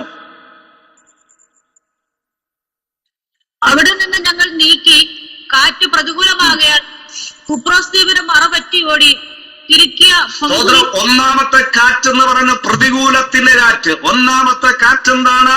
അപ്പോസ്തലനായ പൗലോസിന്റെ ജീവിതത്തിൽ വന്ന ഒന്നാമത്തെ കാറ്റ് പ്രതികൂലത്തിന്റെ കാറ്റ്. പൗലോസിന്റെ ജീവിതത്തിൽ പ്രതികൂലത്തിന്റെ കാറ്റ് വന്നതുപോലെ ഒരിക്കൽ യാക്കോബ് പറഞ്ഞു, ദൈവമേ എനിക്കെല്ലാം പ്രതികൂലമാണ്. ഇന്ന് രാത്രിക്കാല ചില ജീവിതങ്ങൾ പ്രതികൂലത്തിന്റെ അനുഭവത്തിലൂടെ കടന്നു പോകുമ്പോൾ പ്രതികൂലം വരുമ്പോൾ കൂടെ വരുമ്പോൾ ഈ പ്രതികൂലത്തിന്റെ കാറ്റ് നിന്നെ തകർക്കുവാൻ കഴിയുകയില്ല. എന്താ കാര്യം? ഈ പ്രതികൂലം നിന്നെ ഒതുക്കത്തില്ല. ഇന്ന് രാത്രികാലം ആർക്കൊക്കെ പറയുവാൻ കഴിയും, ഈ പ്രതികൂലത്തിന്റെ നടുവിൽ ഞാൻ തീരത്തില്ല, ഈ പ്രതികൂലത്തിന്റെ നടുവിൽ ഞാൻ ശക്തിയോടെ എഴുന്നേറ്റു വരുമെന്ന് ഈ 2024 ദൂത് വിളിച്ചു പറയുന്നു. ഈ പ്രതികൂലത്തിന്റെ നടുവിൽ നിങ്ങൾ തകരത്തില്ല. ഞാനല്ലേ കഴിഞ്ഞ ഞായറാഴ്ച എന്റെ ചർച്ചിനകത്ത് സ്തോത്രം ഒരു സഹോദരൻ വന്നു. ആ സഹോദരൻ എന്നോട് പറയുകയാണ്, സ്തോത്രം എനിക്കറിയാവുന്നതാണ് 1 കോടിയിലധികം കടബാധ്യതകൾ ഉണ്ടായിരുന്നു. എന്നാൽ ഇന്ന് രാത്രികാലം തന്റെ കടബാധ്യതകളെല്ലാം ഒതുങ്ങി തനിക്ക് ദൈവ സ്വസ്ഥത കൊടുത്തു. പ്രതികൂലത്തിന്റെ നടുവിൽ താൻ ഒത്തിരി കരഞ്ഞു, ഒത്തിരി നിലവിളിച്ചു, ഒത്തിരി ഉപവസിച്ചു. ഇന്ന് ദൈവത്തിന് വേണ്ടി ശക്തിയോടെ ഉപയോഗിക്കുന്ന ഒരു ദൈവദാസനാക്കി ദൈവം മാറ്റി. ആ ദൈവദാസന്റെ പേരെന്തെന്ന് ചോദിച്ചാൽ മാത്യു എന്ന് പറയുന്ന, തൊമ്മൻകുത്തുള്ള മാത്യു എന്ന് പറയുന്ന താൻ ബിസിനസ് തുടങ്ങി. അത് തകരുവാനിടയായി. സ്തോത്രം. കഴിഞ്ഞ ദിവസം വേറൊരു ബ്രദർ എന്നോട് വിളിച്ചു പറഞ്ഞു, പാസ്റ്റർ 1 മാസത്തെ ഞാൻ പൈസ അടയ്ക്കുന്നു 1 ലക്ഷം രൂപയാണ്. എന്നാലും ഇന്നും ദൈവം എന്നെ ശ്രേഷ്ഠകരമായി നടത്തുന്നു. ഇതെന്തുകൊണ്ട് ഞാൻ ഇന്ന് രാത്രി നിങ്ങളോട് പറയുന്നെന്ന് ചോദിച്ചാൽ, ഈ പ്രതികൂലത്തിന് നടുവിൽ തകർന്നു പോകത്തില്ല. ഉറപ്പോടെ ധൈര്യത്തോടെ ഞാൻ പറയുന്നു, ഈ പ്രതികൂലത്തിന് നടുവിൽ പൗലോസ് തകർന്നില്ല. കാരണം എന്നത് ചോദിച്ചാൽ വാക്തത്വമുള്ളത് കൊണ്ടാണ്. സ്തോത്രം. രണ്ടാമത്തെ കാറ്റ് ഏത് കാറ്റ? സ്തോത്രം. 7-ാം വാക്യം ഒന്ന് വായിക്കാമോ? 7 സ്തോത്രം. അപ്പോസ്തലപ്രവൃത്തി 27-ന്റെ 7-ാം വാക്യം. പിന്നെ ഞങ്ങൾ ബഹുദിവസം പതുക്കെ ഓടി ക്നീദോസ് തൂക്കിൽ പ്രയാസത്തോടെ എത്തി. കാറ്റ് സമ്മതിക്കായകയാൽ ക്രേത്താദ്വീപിന് മറപറ്റി സൽമോനയ്ക്ക് നേരെ ഓടി. സ്തോത്രം. 2-ാമത്തെ കാറ്റ് സമ്മതിക്കാത്ത കാറ്റ്. സ്തോത്രം. 2-ാമത്തെ കാറ്റ് സമ്മതിക്കാത്ത കാറ്റ്. ഒന്നിനും സമ്മതിക്കത്തില്ല, ഒരു കാര്യം ചെയ്യാൻ സമ്മതിക്കത്തില്ല. സ്തോത്രം. ഒരു വീട് വെക്കാൻ സമ്മതിക്കത്തില്ല, ഒരു ജോലിക്ക് പോകാൻ സമ്മതിക്കത്തില്ല. സ്തോത്രം. ഒന്നിനും സമ്മതിക്കാത്ത ചില കാറ്റുകൾ. വീട്ടിനകത്തൊന്നും ചെയ്യാൻ സമ്മതിക്കാത്ത കാറ്റുകൾ. ഇതുപോലുള്ള ചില പ്രശ്നങ്ങൾ നമുക്കറിയാം, പലതിനും ഇറങ്ങിത്തിയിരിക്കും, പക്ഷേ ഒന്നിനും സമ്മതിക്കുകയില്ല, ഒന്നും നടക്കത്തില്ല. ഇന്ന് രാത്രിക്കാൽ അങ്ങനെ ഒന്നും സമ്മതിക്കാത്ത കാറ്റുകൾ ജീവിതത്തിൽ വരുമ്പോൾ സ്തോത്രം, ഇതിനൊക്കെ ദൈവം മാറ്റം വരുത്താൻ പോകുക. നിങ്ങളുടെ ജീവിതത്തിൽ ഒന്നിനും സമ്മതിക്കാത്ത ചില പ്രതിസന്ധികളുണ്ട്. ഇന്ന് രാത്രിക്കാല പരിശുദ്ധാത്മാ തെളിവായി പറയുന്നു, ഇതിനെ ദൈവം മാറ്റാൻ പോവുകയാണ്. എത്ര പേർക്ക് വിശ്വസിക്കാൻ കഴിയും? ഒന്നിനും സമ്മതിക്കാത്ത, വീട് വെക്കാൻ സമ്മതിക്കത്തില്ല. നമുക്കറിയാം, മകളുടെ വിവാഹം നടക്കാൻ സമ്മതിക്കത്തില്ല, ഒരു ജോലിക്ക് പോകാൻ സമ്മതിക്കത്തില്ല, ഒരു ബിസിനസ് നടത്താൻ സമ്മതിക്കത്തില്ല, സുവിശേഷ വേല ചെയ്യാൻ സമ്മതിക്കത്തില്ല. ഇങ്ങനെ സമ്മതിക്കാത്ത കാറ്റുകൾ പലതും ജീവിതത്തിൽ വരും. എന്നാൽ ഇന്ന് രാത്രികാലം വാക്തത്വമുണ്ടോ? ദൈവം ചിലതൊക്കെ സമ്മതിപ്പിക്കാൻ പോവുക. സ്തോത്രം. ഹല്ലേലൂയ. 2-ാമത്തെ കാറ്റ്. 3-ാമത്തെ കാറ്റ് അതിന്റെ 13-ാം വാക്യം. തെക്കൻ കാറ്റ് മന്ദമായി ഊതുകയാൽ താല്പര്യം സാധിക്കുമെന്ന് തോന്നി. അവർ അവിടെ നിന്ന് നങ്കൂരം എടുത്ത് മന്ദമായ കാറ്റ്. സ്തോത്രം. 3-ാമത്തെ കാറ്റ് എന്ന് പറയുന്നത് മന്ദമായ കാറ്റ്. അങ്ങനെ പറയുന്നത് താല്പര്യങ്ങൾ സാധിച്ചു എന്ന് ഞങ്ങൾ വിശ്വസിച്ചു. മന്ദമായ കാറ്റ് വന്നപ്പോൾ പ്രശ്നമില്ല, എല്ലാം ഒതുങ്ങിയെന്നാ വിചാരിച്ചത്. സ്തോത്രം. ചിലവരങ്ങനെയാണ്, ചില പ്രശ്നങ്ങളൊക്കെ ഒതുങ്ങി കഴിയുമ്പോൾ കുഴപ്പമില്ല എന്ന് ചിന്തിക്കുമ്പോഴാണ് അടുത്തൊരു കാറ്റ് വരുന്നത്. അതിലും ശക്തമായ കാറ്റ്. അതിന്റെ 14-ാം വാക്യം വായിക്കുമ്പോൾ അവിടെ എഴുതിയിരിക്കുന്ന 4-ാമത്തെ കാറ്റ്, അല്ലെങ്കിൽ അവിടെ എഴുതിയിരിക്കുന്ന ഈശാനമൂലൻ എന്ന് പറയുന്ന കാറ്റാ. 4-ാമത്തെ കാറ്റ് ഏതാ? ഈശാനമൂലൻ എന്ന് പറയുന്ന കാറ്റ്. സ്തോത്രം. 4-ാമത്തെ കാറ്റ് പൗലോസിന്റെ ജീവിതത്തിൽ ഈശാനമൂലൻ അടിക്കുവാനിടയായി. 5-ാമത്തെ കാറ്റ് അതിന് 20-ാം വാക്യം വായിച്ചാട്ടെ. അവിടെ എഴുതിയിരിക്കുന്ന മറ്റൊരു കാറ്റ്, വല്ലാത്ത കാറ്റ്. വളരെ നാളായിട്ട് സൂര്യനെയോ നക്ഷത്രങ്ങളെയോ കാണാതെയും വല്ലാത്ത കൊടുങ്കാറ്റ് അടിച്ചുകൊണ്ട് ഇരിക്കുകയാൽ ഞാൻ രക്ഷപ്പെടും എന്ന്. വല്ലാത്ത കൊടുങ്കാറ്റ് അടിച്ചുകൊണ്ടിരിക്കുന്നു, വല്ലാത്ത കാറ്റ്. സ്തോത്രവാലിലെ 5-ാമത്തെ കാറ്റാണ് വല്ലാത്ത കാറ്റടിച്ചുകൊണ്ടിരിക്കുന്നു. സ്തോത്രവാലിലെ വല്ലാത്തൊരു അനുഭവത്തിലൂടെ, വല്ലാത്ത പ്രശ്നത്തിലൂടെ കടന്നു പോകുന്ന ആരെങ്കിലും ഇന്ന് രാത്രികാലം ഉണ്ടെങ്കിൽ, സ്തോത്ര അപ്പോസ്തലനായ പൗലോസിന്റെ ജീവിതത്തിൽ 5 രീതിയിലുള്ള കാറ്റുകൾ അടിച്ചിട്ടും പൗലോസ് അതിൽ നിന്നെല്ലാം പുറത്തു വന്നു. ഇന്ന് രാത്രികാലം വല്ലാത്ത കാറ്റടിച്ചപ്പോൾ അവരുടെ ആശ നഷ്ടപ്പെട്ടുപോയി, അവരുടെ പ്രതീക്ഷകൾ നഷ്ടപ്പെട്ടുപോയി, അവർ രക്ഷപ്പെടുമെന്ന് പോലും പ്രതീക്ഷകൾ നഷ്ടപ്പെട്ടുപോയി. എന്നാൽ 5-ാമത്തെ കാറ്റിനകത്തും ആമേനാലെ സ്വർഗത്തിലെ ദൈവം വിടിയിപ്പാനിടയായി. ഇന്ന് രാത്രികാലം എന്നെ കേൾക്കുന്ന ദൈവമക്കളോട് ഒരു ദൂത് ഞാൻ കൈമാറാം. ആമേൻ. ഈ 5 രീതിയിലുള്ള കാറ്റുകളും പൗലോസിന്റെ ജീവിതത്തിൽ ആഞ്ഞടിച്ചപ്പോഴും അവിടെ ഒന്നും തകർന്നു പോകാൻ ദൈവം അനുവദിച്ചില്ല. നമുക്കറിയാം, അതിനുശേഷം മെലിത്ത ദ്വീപിലേക്ക് എത്തി. മെലിത്ത ദ്വീപിൽ എത്തിക്കഴിഞ്ഞപ്പോൾ അവിടെ നമുക്ക് കാണാൻ കഴിയുന്നു, സ്തോത്രമാലി അവർ തണുപ്പ് നിമിത്തം ചൂടേക്കേണ്ടതിന് ആമേനാൽ ബർബരന്മാർ അസാധാരണമായ ദയാരാണിച്ചു. അവര് വിറക് കുറച്ചുകൂടെ കൂട്ടിയിട്ടപ്പോൾ പൗലോസിന്റെ കയ്യിൽ അണലി പറ്റിയെന്ന്, ആ അണലിയെ കുറിച്ച് പറഞ്ഞ നീതിദേവി എന്ന നീതിദേവി ഇവൻ രക്ഷപ്പെടുവാൻ അനുവദിക്കുന്നില്ലെന്ന് പറയാനിടയാ. അവൻ ചത്തുപൊങ്ങുമെന്നാ വിചാരിച്ചത്. പക്ഷെ വാഗ്ദത്തമുള്ളവൻ അവിടെ നിന്നും തീർന്നില്ല. അപ്പോസ്തലപ്രവൃത്തി 28-ാം അധ്യായം അതിന്റെ 16-ാം വാക്യത്തിലേക്ക് വരുമ്പോൾ അവിടെ എഴുതിയിരിക്കുന്നു, അവൻ റോമിൽ എത്തിക്കഴിഞ്ഞു. ഇന്ന് രാത്രികാലം എന്നെ കേൾക്കുന്ന ദൈവമക്കളുടെ സ്തോത്രമാലെ റോമിലേക്ക് എത്താൻ കാരണമെന്താ? പൗലോസ് റോം ഒന്ന് കണ്ടാൽ കൊള്ളാമെന്ന ഹൃദയത്തിൽ ആഗ്രഹിച്ചത് ഇന്ന് രാത്രികാലം ആശിച്ച തുറമുഖത്ത് എത്തിക്കുന്ന ഒരു ദൈവമുണ്ട്. ആമേൻ. ഇന്ന് രാത്രികാലം എന്തെല്ലാം പ്രതികൂലങ്ങൾ വന്നാലും വാഗ്ദത്തം ചെയ്തവൻ അവൻ പ്രവർത്തിപ്പാൻ ശക്തനാണെന്ന് ഇന്ന് രാത്രികൾ ഉറക്കുവാൻ എത്ര പേർക്ക് തയ്യാറുണ്ട്? ആമേൻ. പൗലോസിന്റെ ജീവിതത്തിനകത്ത് എന്തെല്ലാം പ്രതിസന്ധികൾ വന്നു നിങ്ങളെല്ലാം വായിച്ചു നോക്കണം. ഏതെല്ലാം പ്രതിസന്ധികളിലൂടെ കടന്നുപോയി, അവിടെ ഒന്നും തകർന്നു പോയില്ല. ഇന്ന് രാത്രിക്കാർ എന്തുകൊണ്ടാ തകർന്നു പോകാത്തത്? സ്വർഗം ഒരു വാഗ്ദത്തം പറഞ്ഞിരുന്നു. ആമേൻ. ഹല്ലേലൂയ. നീ യെരൂശലേമിൽ എന്നെ കുറിച്ച് സാക്ഷീകരിച്ചതുപോലെ റോമിലും നീ എന്നെ കുറിച്ച് സാക്ഷ്യം പറയും. ആമേൻ. ദൈവം പറഞ്ഞത് നിവർത്തിക്കുന്ന ഒരു ദൈവമുണ്ട്. ആലോചനകൾ ഇന്ന് രാത്രികാലം ആരെല്ലാം മാറിപ്പോയാലും ആമേൻ, ദൈവവചനം പറയുന്നു, യഹോവയുടെ വായല്ലയോ അരുളി ചെയ്തത് അവന്റെ ആത്മാവ് അതിനെ കൂട്ടിച്ചേർക്കും. മേൻ. സ്തോത്ര. യഹോവയുടെ വായല്ലോ അരുളി ചെയ്തത് അവന്റെ ആത്മാവ് അതിനെ കൂട്ടിച്ചേർക്കും. ഹല്ലേലൂയ. യഹോവയുടെ വായല്ലോ, യെശയ്യാപ്രവചനത്തെ പറയുന്നത് യഹോവയുടെ വായല്ലോ അരുളി ചെയ്തത് അവന്റെ ആത്മാവ് അതിനെ കൂട്ടിച്ചേർക്കും. ഇന്ന് രാത്രികാലം ദൈവം പറഞ്ഞിട്ടുണ്ടെങ്കിൽ ആത്മാവ് അതിനെ കൂട്ടിച്ചേർക്കും. ഇന്ന് രാത്രികാലം ഇതിനകത്തുള്ളവരുടെ ദൈവാത്മാവ് ദൂത് പറഞ്ഞിട്ടുണ്ടെങ്കിൽ ഇന്ന് രാത്രി സംശയമെല്ലാം മാറ്റണം. ഇന്ന് രാത്രി വിശ്വസിക്കാൻ തയ്യാറാകണം. ദൈവം പറഞ്ഞത് പ്രവർത്തിക്കും. ഇത്രയും തെളിവുകൾ ഇന്ന് രാത്രി ഞാൻ ദൈവമക്കളുടെ മുൻപിൽ വെക്കുവാനിടയായി. ഇതെല്ലാം ഈ വചനത്തിൽ നമ്മൾ വിശ്വസിക്കാൻ തയ്യാറാകണം. എന്തെല്ലാം മാറിപ്പോയാൽ ഇന്ന് രാത്രികാലം ദൈവവചനം മാറച്ചില്ല.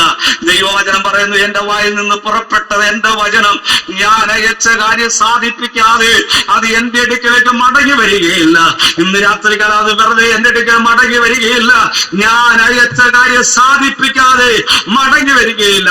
ഇന്ന് രാത്രികാലം ദൈവം നമ്മളോട് പറഞ്ഞതെല്ലാം നിവർത്തിപ്പാൻ അവൻ ശക്തനാണ്. അബ്രഹാമിനോടും സാറയോടും ദൈവം പറഞ്ഞത് അവൻ നിവർത്തിപ്പാൻ സാധ്യത. അതുകൊണ്ട് അബ്രഹാമിനോട് ദൈവം വാഗ്ദത്തം പറഞ്ഞപ്പോൾ അബ്രഹാം എന്താ ചെയ്തത്? സ്തോത്രവാലിൽ വേറെ ചില വഴികൾ തിരഞ്ഞെടുത്തു. അതെല്ലാം പരാജയപ്പെട്ടു പോയി. സ്തോത്രമാലിലെ അബ്രഹാമിന്റെ ഏറ്റവും വലിയ പ്രശ്നം എന്തായിരുന്നു? ദൈവം പറഞ്ഞ വാഗ്ദത്തം ഹല്ലേലൂയ താൻ വലുതായിട്ട് വിശ്വസിച്ചില്ല. പലയിടത്തും അമ്മ നമുക്ക് വ്യക്തമായിട്ട് കാണാൻ കഴിയുന്നുണ്ട്. എന്നാൽ സ്തോത്രം, ദൈവം പറഞ്ഞത് 100-ാമത്തെ വയസ്സിലും ആമേൻ ആ